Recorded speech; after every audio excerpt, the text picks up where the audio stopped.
मंदिरों का सोना सरकार ले रही है लगभग 2000 किलो। ये बात मैं 2018-19 की बता रहा हूँ। तो मैंने कहा ये तो ठीक नहीं है। मतलब हम आप जैसे बात करते हैं वैसे ही हमसे बोला। तो बोले क्या किया जाए? मैंने कहा एक एप्लीकेशन कोर्ट में डालते हैं, मंदिर सोना आप क्यों ले रहे हो? तो हमने एप्लीकेशन डाली और ये मेरी पहली पिटीशन थी 2019 में टेम्पल से रिलेटेड, जिससे मुझे बहुत कुछ सीखने को मिला जो आगे है। और शायद उसी पिटीशन का नतीजा है कि जो मैं इतना बोल पा रहा हूँ, आप मेरे साथ बैठे हुए हैं। वो तो हमने रुकवा लिया कि 2000 किलो सोना मंदिरों का सरकार नहीं ले पाई, वो मंदिरों के पास रहा। लेकिन सरकार का ऑप्शन एफिडेविट उसी केस में क्या कहता है, वो चौंक जाएंगे आप। उस एफिडेविट में सरकार कहती है कि जी इसमें कौन सी नई बात है, आज आप मेरे को 2000 किलो किलो कर रहे हो। 1977 से लेकर 2019 तक 15 तक के आंकड़े उसने बताए थे, हम 5 लाख किलो सोना तो ले चुके हैं। सरकार का एफिडेविट कह रहा है कि आप 2000 किलो हमें लेने से रोक रहे हो और हम 5 लाख किलो सोना आज तक केवल तमिलनाडु के मंदिरों से ले चुके हैं। जी बाप रे बाप। ये मैं नहीं कहता, मैं आपको दिखाता हूं ना, ये हिंदू का आर्टिकल है, आप उसमें देख सकते हैं। 5 lakh KG of the gold सरकार ले चुकी है। एक राज्य तमिलनाडु, सिर्फ तमिलनाडु और तमिलनाडु के मंदिर, तमिलनाडु के मंदिर। ठीक, फिर मुझे ये सुन के तो फिर मुझे लगा कि ये तो मतलब सरप्राइज क्या रहा कि जब मैंने अब इसको स्टडी करना शुरू किया तो तमिलनाडु सरकार ने दूसरे केस में, वो एक केस फिर हमने और किया, उसमें उनका एफिडेविट था कि मंदिरों की व्यवस्था को लेकर के, तो बोले मंदिर तो चल नहीं रहे हैं। और उनका दूसरा एफिडेविट क्या कहता है कि तमिलनाडु में 11,999 मंदिरों में एक शाम पूजा नहीं होती, 12,000 मंदिरों में पूजा नहीं होती, एक बार होती है, एक बार होती है। ये कह रहे हैं उनके पास इंफ्रास्ट्रक्चर नहीं है। और उसी एफिडेविट में ये कह रहा है, सरकार कह रही है, मैं बोल ही नहीं रहा हूं, सब सरकार बोल रही है कि 37,000 मंदिरों में सुरक्षा, पूजा, सफाई, सारी व्यवस्था के लिए मंदिर में सिर्फ एक आदमी है, यानी पुजारी से लेकर चपरासी तक वो बेचारा एक आदमी। मतलब वही झाड़ू पोछा करेगा, वही पूजा करेगा, वही आरती करेगा, वही भोग लगाएगा, वही कथा सुनाएगा, वही सबका संस्कार भी कराएगा, एक व्यक्ति। जबकि सरकार उसी दौरान 5 लाख किलो सोना ले चुकी है। नहीं डॉक्टर साहब, मैं तो देखिए, हम तो चूंकि मेरा सबसे बड़ा कंसर्न है जो कन्वर्जन हो रहा है और तमिलनाडु में बहुत बड़ी मात्रा में हो रहा है। मैं ये सोच रहा हूं कि 5 लाख किलो सोना अगर 100 ग्राम सोना बांटे 100 ग्राम सोना बांटे तो 50 लाख लोगों की घर वापसी हो सकती है। अभी तो आपने सिर्फ एक राज्य का सुना है, अभी तो पिटारा बाकी है। आगे चलते हैं।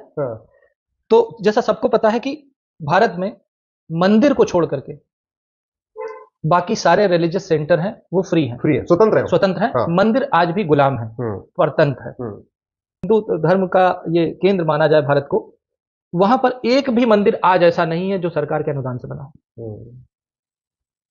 एक भी मंदिर सरकार के अनुदान से नहीं बनाना।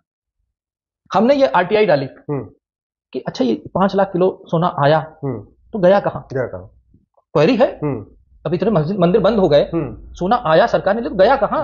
5 लाख, तो 5 लाख किलो। और ये सिर्फ सोना अभी पैसा हमने बताया नहीं। पैसा अलग है, इनकम अलग है। ये आरटीआई में लॉ स्ट्रीट जर्नल का आर्टिकल में कोट कर रहा हूं। इसमें ये कह रहा है कि where does the temple money go, state and centre authorities have no answer, Wall Street RTI reveals.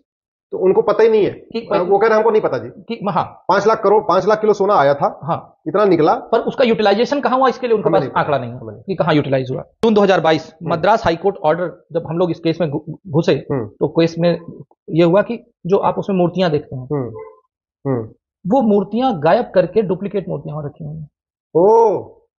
क्योंकि सोने से ज्यादा महंगी मूर्तियां हैं, सालों हजारों साल पुरानी मूर्तियां हैं, उसको गायब करके उसकी डुप्लीकेट रखी गई। जब ये मामला उठा गया तो 40,000 मंदिरों की फॉरेंसिक ऑडिट का ऑर्डर दिया है हाईकोर्ट ने 2022 में।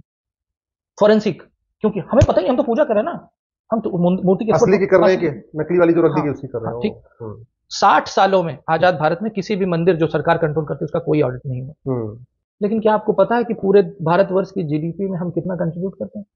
भारत की जीडीपी में हम एक ऐसा अकेला धर्म है या धर्म संस्थान है या वो न्यूक्लियस है, सनातन धर्म मंदिर हमारे जो मंदिर है जो भारत की जीडीपी का 2.35% कंट्रीब्यूट करते हैं। ये मंदिर इकोनॉमी से सरकार को मिलता है, 2.35%, लगभग 2.5% हो गए। और ये आंकड़ा है जो भारतवर्ष के हेल्थ बजट से ज्यादा है, भारतवर्ष के एजुकेशन बजट से ज्यादा है, जो भारतवर्ष का डिफेंस बजट है लगभग 2.5% का, उससे थोड़ा सा कम। इतना मतलब ये हुआ कि जो वैष्णो देवी पे लोग इतना सब चढ़ावा चढ़ा रहे हैं, या तिरुपति पे जो इतना चढ़ावा चढ़ा रहे हैं, या सिद्धि विनायक में चढ़ा रहे हैं, या जो बड़े बड़े मंदिर हमारे बड़े प्रोमिनेंट मंदिर है, तो लोग चढ़ा तो रहे हैं अपने भगवान को, श्रद्धा के, और सरकार उसको ले रही है, वो सरकार के पास जा रहा है।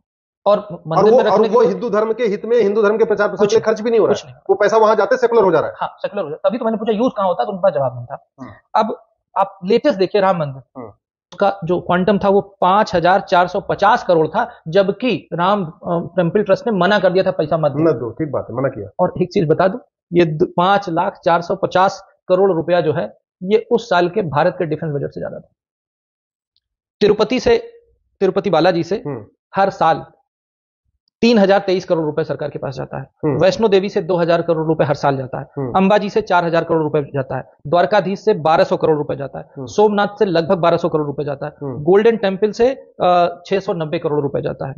ये हकीकत है। और जो गोल्ड का जो डोनेशन होता है, ये तो पैसे, जो मैंने पैसे बताए, गोल्ड का डोनेशन जो एवरेज देखा गया है, मैं 2 मंदिरों का बता देता हूं। जो तिरुपति बालाजी में लगभग हर साल 130 किलो सोना डोनेट होता है, और शिरडी के साईं बाबा जो कहे जाते हैं, वहां पे हर साल 380 करोड़ रुपए, 380 किलो सोना डोनेट होता है, और ये सरकार के पास जाता है। और ये जो भी डोनेट हो रहा है, ये हिंदू धर्म के प्रचार प्रसार के काम में कोई नहीं आ रहा है।